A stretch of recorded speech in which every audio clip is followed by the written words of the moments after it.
this is a lot of the stuff that I wish that I had thought about when I was first choosing a therapist, at least choosing a therapist that I wanted to be with for relatively long term.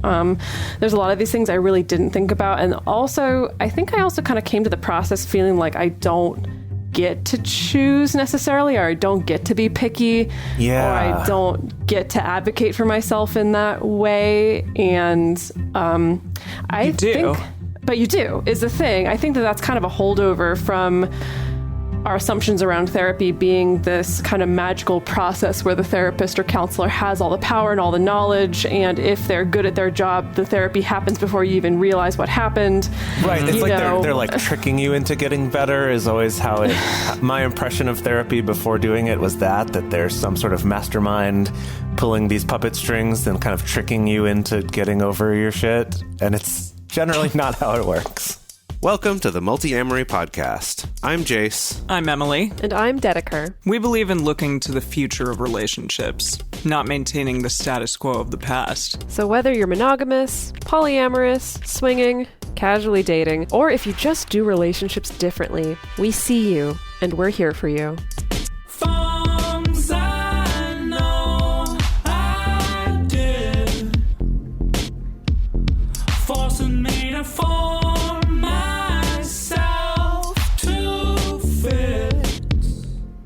On this episode of the Multiamory podcast, we're continuing our conversation about therapy.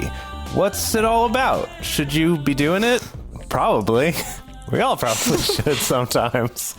Now, so last week we talked about some of the common obstacles to why it's hard to get yourself to go to therapy, even if you think it might be helpful, as well as sort of the huge variety of different types of therapy that there can be. And then today, we're going to continue on talking about some things to consider when trying to choose a therapist, as well as how to go about choosing a therapist, what that process looks like. And then we're going to talk about some resources and things like that can help you find either more affordable online therapy or therapists who are comfortable with your lifestyle or your sexual preferences or your sexual proclivities. That sounds dirty when I say it that way. Wow. Jeez, Jase. I mean, your sexual proclivities are not always going to be relevant in a therapeutic setting. Right. But if they are, though, if that's what you want to talk to a therapist about, then they should know what the heck they're talking about, right? Right. Yeah, and not like have some sort of big obstacle in the way, like, I don't believe in that, or I think that you're a deviant, or whatever. Yeah, so we'll get into those types of things. Like, clearly your problem is that you like to be slapped, so exactly. Let's talk about that. And you're like, no, I want to talk about my communication with my partner, not about that. Yeah, exactly. Yeah. So it's been a week since I had a bit of a time on the episode, like a short, small cry fest that I eventually dealt with, but it definitely sort of stuck with me the rest of that evening after we had finished the episode, after we had finished recording, and I still haven't pulled the trigger yet on finding a therapist. We'll see what happens after I get through this episode this week, but I feel like I'm inching closer to feeling at least better about it and more excited to try and to go. Well, if there's anything that I think we maybe touched on last week, as I'm sure you're by far not the only person out there who feels that way, and also emotionally feeling that way about these particular, not even just excuses, but also just attitudes handed down to us, as well as, just straight up obstacles that can get between us and getting the help that we need. I'm sure you're not the only one who feels that kind of emotionally fraught about it. Yeah. No, I doubt it, but I am interested to hear more from our patrons and our listeners about this once the episodes finally come out. So definitely looking forward to that. So what are we going to talk about today? Well, we're going to start out in talking about some just special considerations to think about when choosing a therapist. We're going to start with broad strokes, and then we're going to get a little bit more specific and more granular and more detailed as the episode goes on. I will say, just to preface this, that this is a lot of the stuff that I wish that I had thought about when I was first choosing a therapist, at least choosing a therapist that I wanted to be with for relatively long term. There's a lot of these things I really didn't think about. And also, I think I also kind of came to the process feeling like I don't get to choose necessarily, or I don't get to be picky, or I don't get to advocate for myself in that way. And I think, but you do is the thing. I think that that's kind of a holdover from our assumptions around therapy being this kind of magical process where the therapist or counselor has all the power and all the knowledge. And if they're good at their job, the therapy happens before you even realize what happened. Right. It's like they're like tricking you into getting better is always how it, my impression of therapy before doing it was that there's some sort of mastermind pulling these puppet strings and kind of tricking you into getting over your shit. And it's generally not how it works. Yeah, I mean, as well as that power dynamic as well, that I think that leaves a lot of us feeling like as the client or as the patient that we can't be like, hey, actually that thing that you're suggesting that I do really isn't working for me. Or actually, I feel like I'm really lacking X, Y, and Z in our work together. It took me a long time to realize that I could Have you done that before in any therapy that you've done or? Well, with my current therapist, and also with my, my trauma therapist, I didn't really have an experience of like, oh, I feel like I'm lacking this thing and telling them that. It was more that I kind of got better at being like, hey, I need some concrete advice here. Or, hey, I need to hear from you that you've also experienced this. I need to hear from you that I'm not crazy. That I think I've gotten better at just more asking proactively for what I need. And I will say that on the opposite side of that, in my work with clients, when clients are clear in that way, it's super helpful, honestly. Cool. And like, I think being on the other side of it helped me feel a little bit more empowered to just more specifically ask like, hey, actually, can we talk about this instead of that? Can we try this instead of this? Can I get this from you? And so on and so forth. Yeah, that makes a lot of sense. Yeah. You're in that very unique position of being able to be on like both sides of the table to a degree. Right. And I know that a lot of therapists or a lot of people who work with others go to therapy for like their entire lives. So yeah, that makes sense. And there's probably less of a stigma surrounding it because you're like, this is literally my work. I'm not going to stigmatize it. Like, whatever. Yes, but I will say, my trauma therapist and I ended up talking about this for a long time, that he said that, what he's seen, because he also in his work works a lot with people who are therapists or counselors, is that there's not quite stigma, but there's definitely this big cultural weight that I think has been handed to a lot of therapists to fill that role of being the person who knows everything and has all the power in the room and can magically do therapy. It's like that assumption doesn't just affect the client, it also affects the therapist. And so there's also a fair amount of shame underlying, these feelings of, am I being a good enough therapist? Or how can I be helping people when I have my own shit that I haven't worked out yet? There's a lot of that. Totally. That's maybe a different conversation for a different show, or maybe even a different podcast altogether. But that is definitely something. I mean, I guess the whole point of this is that, counselors or coaches or therapists or other healing professionals are human as well. And, we're all on this journey together. Yeah. And we'll talk about this a little bit more later about the client and therapist relationship and kind of what that ideally will look like. But it is essentially a team effort, right? That you both, there's a certain amount of trust and collaboration going on there. And it's not only you telling them what to do, and it's not only them telling you what to do, right? That there's ideally sort of a teamwork going on there. Okay, do you want to dive into some considerations when choosing therapy? Let's do it. Okay. First thing on our list that we want to talk about here is couples therapy. If that's something that you're thinking about, maybe we should go to couples therapy. So, a few things to consider here. First off is that if that's something you want to do, it's very likely that one of the two of you can be anxious that the therapist is going to side with your partner, and it's going to be like this 2-on-1. And so it's like, okay, I'm already having to fight, and now I'm going to get ganged up on. That sounds horrible. Like, that can bring up a lot of resistance to that. And something to be aware of, though, is that marital therapists are attuned to the different communication styles and are generally skilled at working with couples.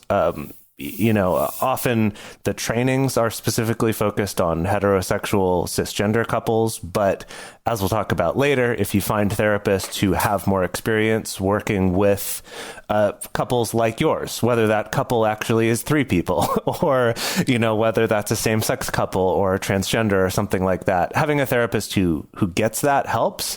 But I think it's important to realize that the therapist's job, if they're any good at all, is to make it so that everyone's heard. Like, the therapist's job is not at all like you see in TV shows where they're kind of sitting on the side of one person, questioning the husband and making him challenge everything about his beliefs or whatever, right? I feel like I've seen that trope a lot. Something that you can consider, I don't see a lot of places doing this, but if you really are concerned about a therapist potentially siding with one side or the other, there are some places that will offer a co-therapy team in which... So interesting. I know idea. You can have 2 therapists working along with you. So sometimes, for instance, for heterosexual couples, they'll offer a male and female therapist together so that everyone can feel as arbitrarily as secure as possible that no one's going to side with one or the other. Now, this does sound a little bit silly, but the Gottman Institute... relatively recently, like within the last couple of years or so, based on their research, they did start a marathon therapy program that you can apply for. Why do you call it a marathon? Because instead of it being, I think the traditional scheduling with marital therapy is we'll meet once a week, or maybe twice a week towards the beginning and then switch to once a week, where instead they do, you're going to come to therapy for 6 consecutive days, and it's going to be 6 hours every single day. Yikes. And we're just going to really get into the mud there. That is a marathon. It like boot camp style. I'm really, really curious about it. I mean, I don't feel like many thousands of dollars to do. I'm pretty sure it is. You're essentially paying all that up front. You'd probably spend a couple $1,000s over the full course of marital therapy. And so it's instead paying all that up front and then just doing this. I'm very curious about it. If anybody out there who's listening has experienced some kind of marathon therapy, we'd love to hear from you. I'm not in a place right now where with either of my relationships, it feels like so dire we need to go to marathon therapy. But I want to try it just purely for the sake of curiosity. I mean, I love the idea of it because when I think about it, like the sort of typical problem that can happen with couples therapy is it's like we go and we have these good conversations in therapy and then, the very next morning we're back to our old habits and patterns. And I like the idea of you're doing it for that long every day for a week that it's like you're kind of really retraining how we do this and not sort of giving yourself time to keep falling back into the previous habits. I don't know. That's really cool. Yeah. It's really interesting. I'm curious. They did find in their research that the most effective scheduling for therapy to avoid relapse was what they call it massing and fading, which is, front loading more frequent therapy sessions at the beginning and then slowly kind of fading out with less and less frequent therapy sessions. But I think they decided to try this marathon therapy thing as like an extreme version of that, of if we really mass and then really fade after that. And then you're done and you do not come back. Done and it's great. Yeah. No, that's really interesting. I could see that being helpful.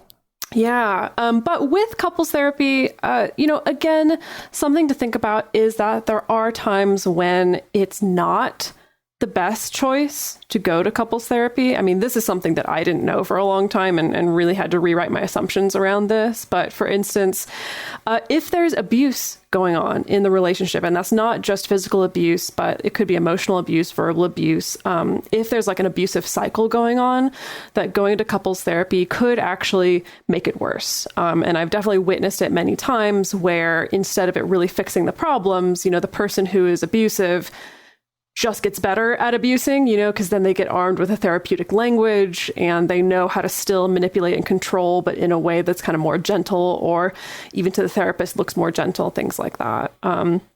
Also, if there's instances where if one or both people are struggling with a severe addiction, for instance, or a very severe untreated mental illness, in those cases, it's probably better to think about getting into individual therapy first before considering couples therapy. So keep that in mind. Again, and I mean, with the abuse dynamic thing, sometimes it can be hard to tell when you're in it if that's what's going on or if it's just a toxic or dysfunctional dynamic. And so if in doubt, also good to go to individual therapy first and maybe run it by your therapist. So now we're going to talk about another consideration, which is gender. So for some people, it might be easier to be with the same gender therapist as you are because maybe you feel like, I don't know, they can relate better to you. And maybe it's easier for you to be with someone of a different gender because then you can gain a new perspective. I know personally, I have some friends who were abused by their fathers and their therapists are women because they don't want to, that's triggering to them in various ways. So that's a consideration to think about. Something may be easier for you if you are with someone who understands kind of where you're coming from. So that's one of those considerations that you might have to look at. Along with that, some people also really like to consider race when they're choosing a therapist. We can definitely find therapists that are well trained in being anti-racist or working within anti-racist models. But it may be important for you to work with somebody who specifically understands your own racial background and racial trauma, or for if you have an immigrant background and want somebody who understands that. Because again, if part of you going to therapy is also working through times that you've been marginalized or the victim of abuse or discrimination, it may be vital for you to work with somebody who has a background similar to you, or to avoid working with somebody who has a background similar to the person that abused you or discriminated against you. Yeah. And then kind of going along with finding different ways to relate to your therapist, religion can come up for a lot of people. And this can come up both in the sense of, say that you are religious, like Christian, for example, or you're Jewish, that you might want to find a therapist who has that same religion as you, because for you, you find working within that religion to be helpful for you. Or for other people, it might be essential to find a therapist who's not religious, because if they try to pull that religious bullshit on you, you're just going to storm right out, or it's just not going to be helpful, or it's going to be a disconnect between the two of you. So I think that's an area, and I would even take this further from just sort of institutionalized religions like that to also being even just like how sort of spiritually they are versus how just like cold hard facts they are, that finding a good match for you can be helpful. If you're someone who's like, no, I just want the cold hard facts, let's get my brain computer working, versus if you're someone who does get more benefit out of thinking about, your energy or spirits of things, stuff like that. Again, it's just what really matters is that you can communicate well with each other. And that's like, we're going to get to that more later, right? But that teamwork between the two of you. So that's something else to consider. And I found out there are actual like religious faith-based counseling that is out there. And that means more that they're going to use things like religious texts and teachings, and maybe even prayer in conjunction with more traditional therapy models. So if that's something that you're excited about, then that's something that you can maybe look for. Otherwise, there are reasons to also want to steer clear of that. So that's something to look at when There's also therapists now that specialize in religious PTSD. So that's also a thing. Yeah. Many considerations from that standpoint. And so, okay, LGBTQ therapists or people who have worked within the LGBTQ community, that's definitely a strong consideration for many people, that they are understanding of kind of what you are going through and what you have gone through as an LGBTQ person. And again, if there is someone who is very religious, who is a therapist, who has an objection to who you are, then that's definitely something to take a look at and to not choose that person as a therapist. Yeah. Right. And of course, if you're in some kind of non-traditional relationship, in a non-monogamous relationship, polyamorous relationship, it is essential that you find someone who either has worked with other non-monogamous people or is at least comfortable working with and affirming non-monogamous relationships. Of course, I think that many of you out there can certainly share some sad and mad stories about, trying to find a therapist that is understanding or affirming of that. We're at a time of shift where we are just now starting to see there being, for instance, professional trainings. Dr. Eli Sheff is right now launching a brand new professional training specifically for therapists to become more well-versed in styles of non-monogamy and how to work with them, because... Right. And Ruby Bowie Johnson does similar workshops for therapists to learn, Yes, because a lot of people out there, including therapists and counselors, have preconceived judgments about non-monogamy and some internal biases that see, consensual non-monogamy as inherently not as solid as monogamy, that it could be a root cause or symptom of an unhappy relationship, or could even claim, pathologize it, claim that, because you want non-monogamy or you're in a non-monogamous relationship, that means there's something messed up about your attachment style, things like that. Something that I want to say to kind of tie all these different areas of consideration together. And of course, there's definitely more, that we haven't covered, like dealing with disability or social class or things like that. That I think it's interesting for you as a person to just think about, how important is it to me that my therapist is knowledgeable and friendly and accepting of these things or these parts of my identity, versus how important is it to me that my therapist has personal lived experience with these things. And neither of those are right or wrong necessarily, but I think it does come down to who you are as a client and what's going to be most helpful for you. Yes, exactly. So you may feel like, it's okay if my therapist doesn't have my same religious background necessarily, but it is important to me that they actually share my experience as a queer person. So my therapist identifying as queer themselves is actually really important to me. And that's okay. You can definitely go and look for that. And for some people, it may be the opposite. So that's just something to think about with all of this. Yeah, and along with that, like Dedeker shared in the previous episode, that going to one particular therapist or doing one particular type of therapy might not be the right one at a certain time, but it might be right for you later. So something else to consider here is that you're not committed to this one therapist for life, right? That say right now you're trying to work on something that has to do with your disability or has to do with your sexual preference. Find a therapist who really gets that and ideally specializes in it.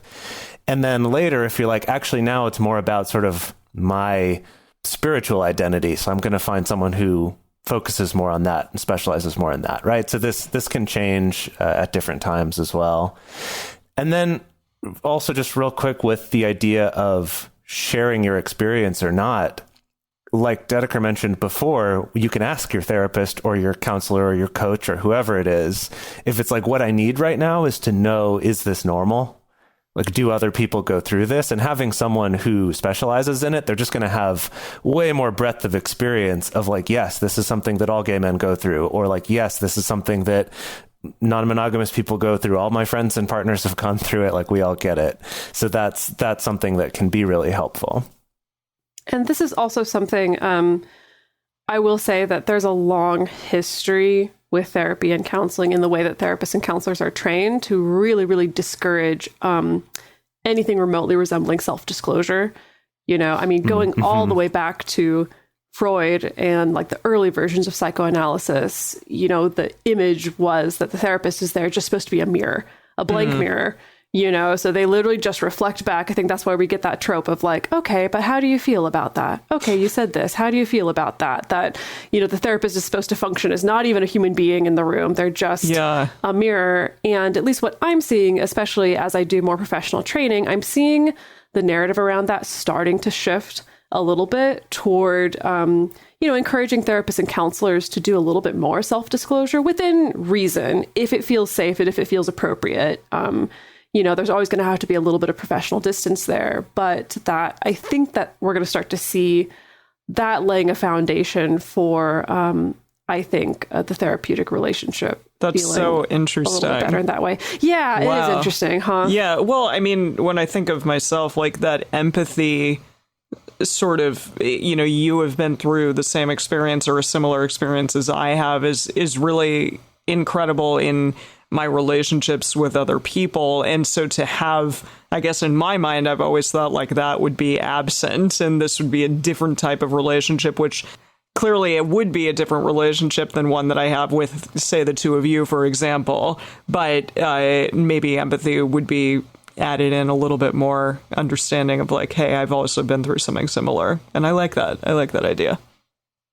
And this is a good segue into our next section, which is now about not just these sort of, I guess, larger external situations, but also just looking to now when you're actually talking to different therapists, starting to engage with them and figure out which one might be right for you.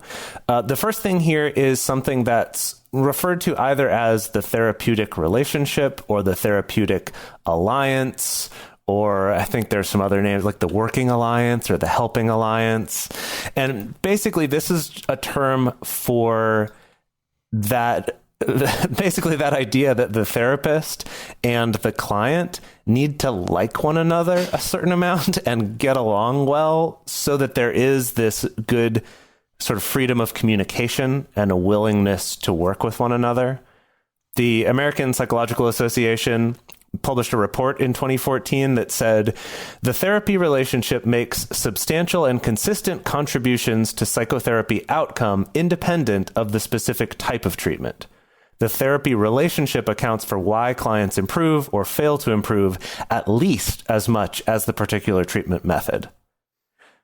That's really interesting. That's big, right? That's less than the modality that you, or more than the modality you choose. What matters is that you find a therapist that you're able to have a good relationship with.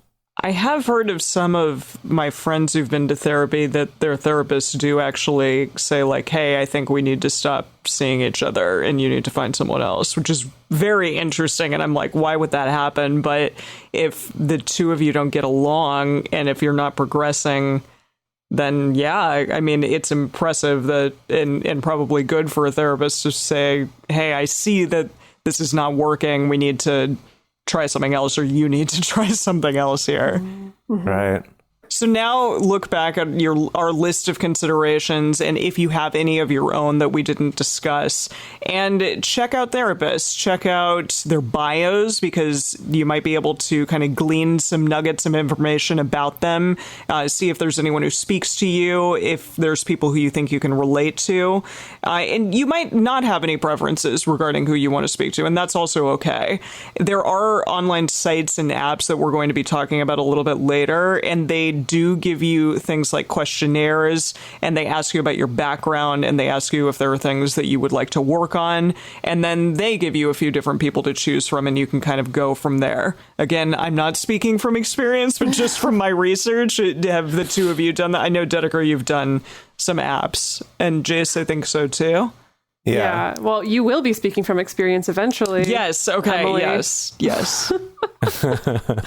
Yeah, I've gone through the process of trying to find a therapist a couple times now, where I've been on the hunt, and I will say this part of the process, it does take time and energy. So I don't want to diminish that's another obstacle, is you can finally be like, okay, yeah, I'm ready to go. I'm ready to find somebody. And then you can be overwhelmed by either the amount of choice or the lack of choice, depending on where you are. And even just the whole process of sending messages and stuff like that.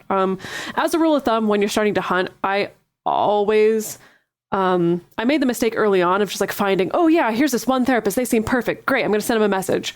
And that's the only therapist I'm going to reach out to. I try to make a list of like 3 to 5 people that I'm going to message initially, because, all the time they're just like, oh, we're not accepting clients. Or sometimes people just like don't get their contact form emails from their website, which is baffling to me, but it does happen. So I always encourage people to get yourself at least a little bit of buffer in reaching out to at least 3 to 5 different people at first and kind of seeing what the response is. And that's the thing I didn't know either, is that you have to like write someone and reach out to them. I just like figured I would like call my insurance company and like try to find someone, and that would be it. But both of you have talked about like writing the therapist. I'm like, I have to write a little letter?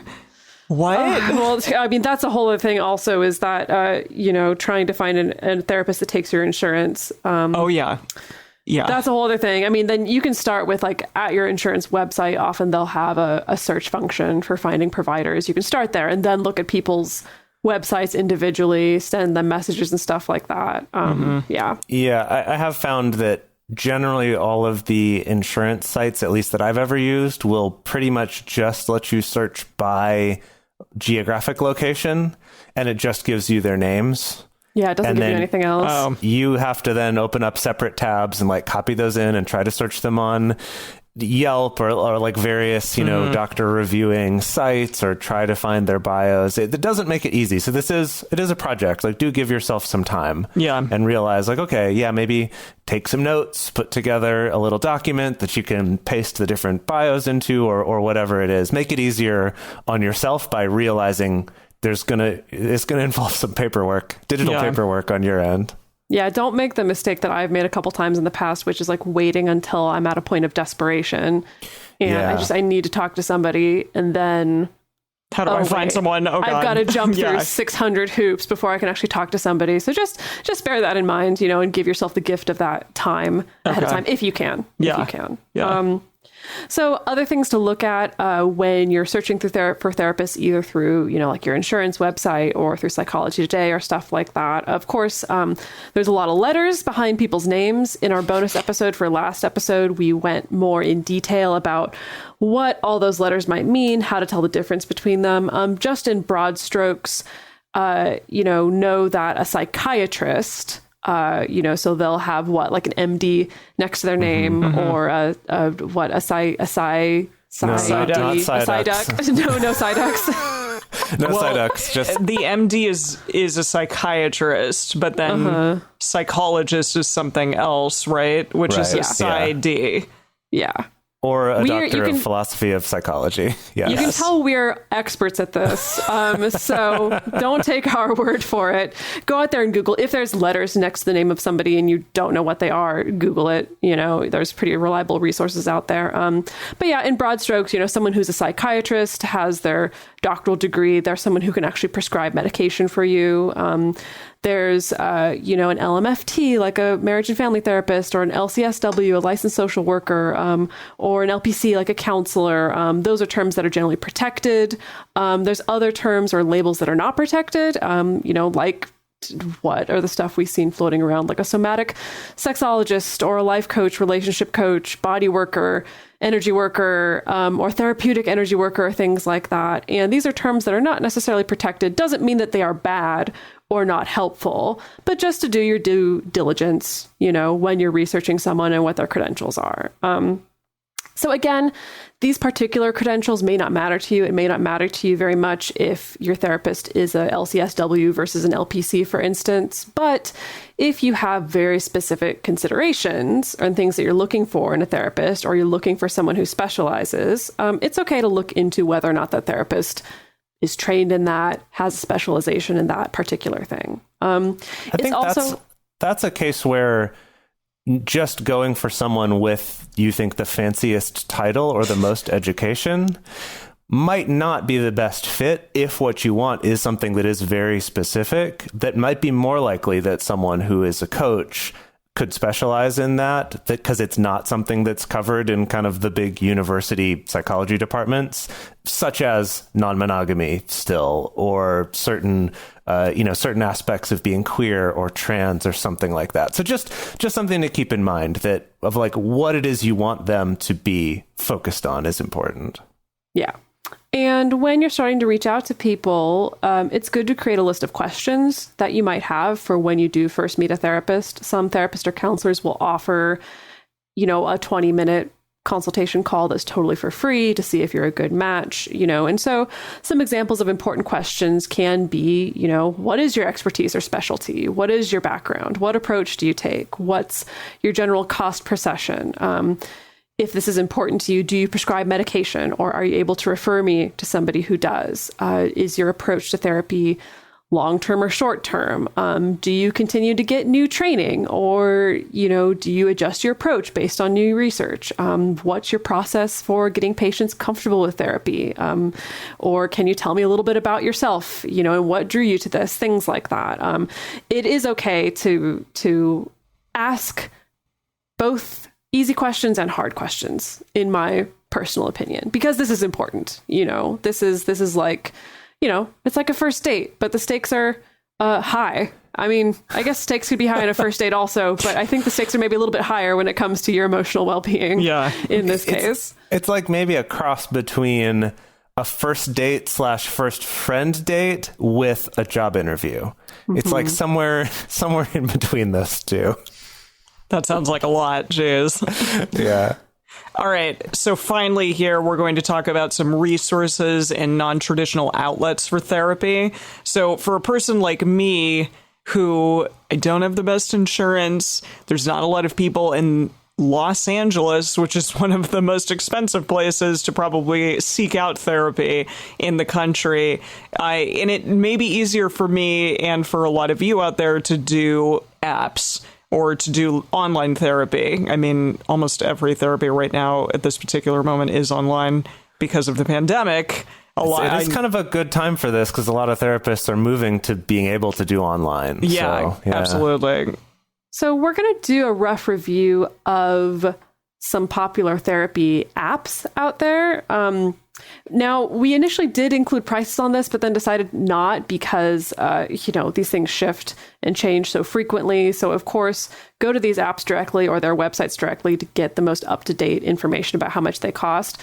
Generally speaking, most of these end up working out to cost less than the out-of-pocket cost of traditional therapy, which is part of their appeal.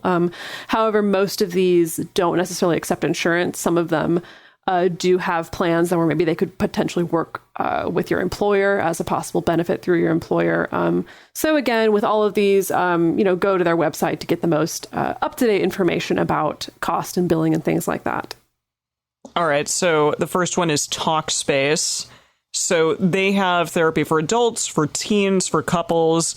The service is offered free also through employers as an employee benefit or in network through EAP and health insurers. Through certain employers, not everybody. Yes. Right. Yes, through certain employers. My employer certainly does not give this, but others might.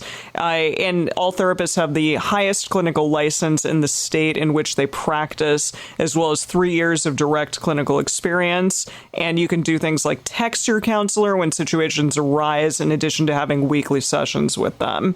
So that's kind of a nice thing, because I don't think that you can, like, your therapist who, you go to drive to an office in Beverly Hills or whatever. It's difficult to, like, text them probably, but via these apps, you can do that. So, of course, we have to compare Talkspace to BetterHelp, which is the other big online therapy app and platform right now. BetterHelp matches you to a therapist based on a questionnaire that you fill out. The therapists must have at least 3 years and 2,000 hours of experience. And you can switch counselors if your person is not a match. I've definitely done that before. But the therapists are not able to diagnose or prescribe over the platform. And again, you can do things like live video sessions or phone sessions, texting, live chats, things like that. In my experience with both of these platforms, I found that Talkspace has a little bit more of upfront hoops to jump through to get matched. It was a little bit more of an intensive matching process. BetterHelp's process is a little bit less intensive. People may be drawn to one or the other. I found with BetterHelp, they do make it very easy to switch counselors, because one time when I was using BetterHelp, they matched me with someone where I was like, I don't feel like this was a good match at all, just based on this person's specialization and things I specifically requested. And it was very easy to switch counselors, to find someone that worked really well for me. Great. Yeah. And generally something to keep in mind too with both of these that allow for texting, sending text-based messages to your therapist, is that generally as a rule they won't get back to you till maybe the next day. So it's not like immediately like emergency, I can text a friend right now. Sometimes they might get back to you quickly, but just it's not like these people are now somehow your BFF bud. who's always going to respond the second that you text them. Just something to keep in mind there. Okay, the next one we have is Larker. So this one's a new one to me. And this is one that uses a like AI quiz type thing to match you with a therapist based on the info that you provide. It also has a self-care interface that you can use for free before you sign up. So that's stuff like journaling or mood tracking. There's other apps that just do that, but it's kind of interesting that this one has that as well as connecting you with an actual therapist. And the data that's gathered from those things will be used to help you find the right therapist. It's a pretty interesting, different approach to it. From what I've gathered, this one is more expensive for the therapy sessions than the other ones. It's a little more like the costs of traditional therapy, but that could be interesting to you as well. And same sort of thing where you can call or text with your therapist in between sessions, but the actual sessions are generally a video call. And you might be able to get your insurance to work with this one, maybe not, but it just kind of depends. Yeah, and then there's also this app called Regain, which does similar things to all the previous apps that we've talked about, but this is specifically for online couples therapy. I do have a few clients of mine who have had some good experiences using Regain. So couples, they'll share an account. You and your partner and the therapist all have access to the same quote unquote room. So you can do live sessions either alone or with your partner. Each of you can write what's going on, ask questions, spell out your issues, and then the therapist can log into the room and offer feedback and advice. Regain mostly relies on written communication instead of real-time therapy, so you can do it asynchronously at any time. And you and your partner can also go back and read the history of advice or feedback that's been given at any time. And finally, Teen Counseling is an app that is for kids, teens, so someone 13 to 19. If you fall into that category or you have a kid who is interested in therapy, then this is a good app for them. And it is kind of similar to Regain. The client has a room that only they and the therapist have access to, and they can go back and forth as often as needed, even in the middle of the night, apparently. So the teen has 4 options for talking to the therapist: messaging, live chatting, scheduled phone or video sessions. And there are over 3,000 therapists that are state licensed and trained, and they have experience with young people. So kind of a big conglomeration of different apps for whatever your needs are. Yeah, so definitely check them all out. I would recommend, look at their interfaces, look at what they're about, see what their pricing is, see which ones might work with your employer or your insurance, something like that. But in general, these are a nice lower cost way than seeing an in-person therapist. And right now, like we mentioned a little bit before, a lot of therapists are doing sessions remotely now anyway, because of lockdown. Okay, so now if you want to find a therapist or a counselor or a coach who understands non-monogamy, that's another one, because in my experience, that generally doesn't show up on these apps in their questionnaires. Have you ever had that come up in a questionnaire, Dedeker? No, for BetterHelp, I have to spell it out in any of the text boxes very clearly. I did the same thing too, yeah. I am not in a monogamous relationship. Right, Yeah. and also just spell out very clearly, this is my identity, these are my relationships, and it is extremely important to me to find a counselor who is affirming of that and understanding of that, or maybe even knowledgeable about that. Cool. On Psychology Today has this huge directory that therapists and counselors can sign up for, and they will let you filter by the therapist's sexuality, racial background, specialization, but they do not yet have a way to filter by, non-monogamy friendly or kink friendly or polyamory friendly yet. I have a feeling they're going to reach a tipping point where that's going to happen, but that hasn't happened yet. And before that happens, in the meantime, or even after that happens, there are 5 different resources that we wanted to mention here. The first is called Polyamory Friendly Professionals Directory, which is at polyfriendly.org. The next one is the Kink Aware Professionals Directory, or CAP, which is at ncsfreedom.org. And this one, while being kink aware, also does include polyamory and non-monogamy friendly therapists as well. There's one called the Open List, which is at openingup.net/open-list. Again, you can also just Google these things. If you Google Kink Aware Professionals Directory or Polyamory Friendly Professionals Directory or the Open List, you'll find them that way too. Loving More has the Polyamory Loving More Member Professional List. Boy, that's a mouthful. That's at lovingmorenonprofit.org. And then there's a site called Affirmative Couch. I always want to call it Affirmative Coach, but it's Affirmative Couch. The couch like is affirmative. You're sitting on. Yes, this couch is so affirmative. AffirmativeCouch.com. They have a section called Meet Our Experts, where they talk about some of their, I think it's their writers for their site, but they're also people that you could go see who are affirming. and couches. And their couches are affirmative. Their couches also are. Cannot stress how affirmative the couches are, though. Something I want to highlight about the CAP directory, the Kink Aware Professionals Directory, is it's not just a directory of mental health professionals. They also include attorneys or accountants, people who offer legal services or health and wellness services, or doctors outside of just the mental health sphere. So that I always thought was really cool, that if you want to find someone where it's like, I need someone to figure out my estate planning and I have multiple partners, or I run a dungeon and I need to figure out who's going to inherit that after I die. You know, I need to find an attorney or an estate planner who's affirming of that and not going to be all weird when I talk about that you can also find that in the Kink Aware Professionals Directory.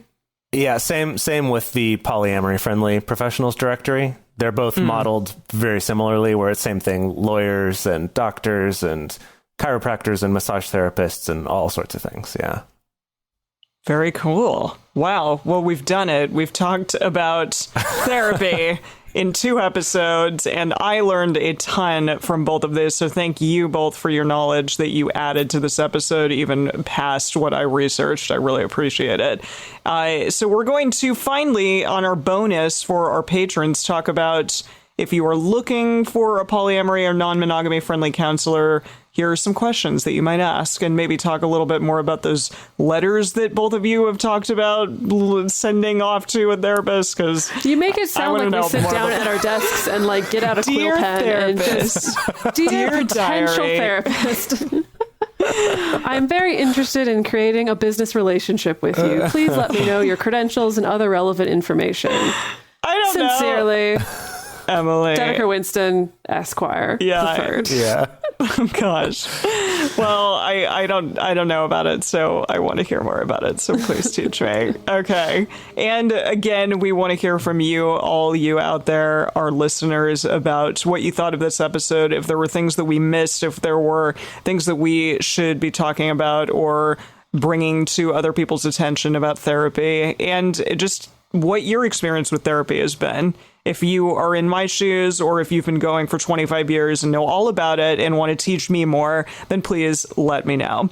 And the best place to share your thoughts with other listeners is on this episode's discussion thread in our private Facebook group or Discord chat.